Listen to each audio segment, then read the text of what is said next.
a Pro Sport Racing Aston Martin. Now, it is an Aston that still leads SP8T for Pro Sport, but that is not this one. That's the second car, number 140, sixth in class, but that's going to have to do a stop-and-go penalty for 5 seconds. So I'm trying to remember whether you can do that. It's labelled as a stop-and-go penalty rather than a penalty added to your next pit stop. Yeah, so you have to come in and do it and then take your pit stops next time around or subsequently. So that's a 5 second. But actually for the Dumouriez and Pro Sport, they're super experienced around here. They were penalty of 5 seconds. It means they were 5 seconds under their minimum pit stop time. Bear in mind, though, we have to remember that there is a sliding scale here according to when you come in.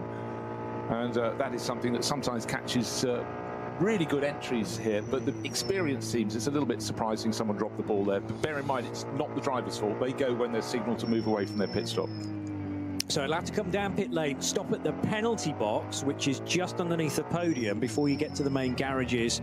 Stop for 5 seconds and then rejoin, as Max Verstappen just delightfully drifting the car through that first left-hander that leads towards Hatzenbach.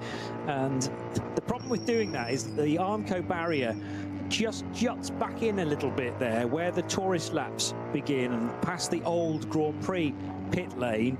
And you have, well, again, I'm sure he knows this place so well, probably from a sim, first of all, and then getting the ring license a few weeks ago. So he will know where parts of the track are compromised.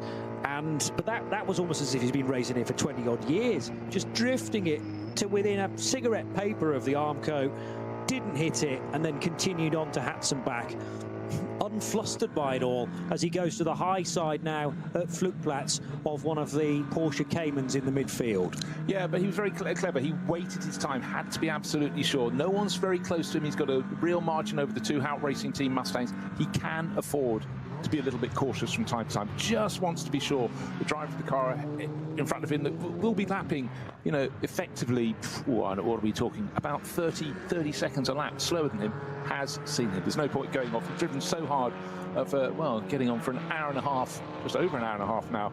But that margin is very impressive. At every timing sector, his Ferrari is pulling clear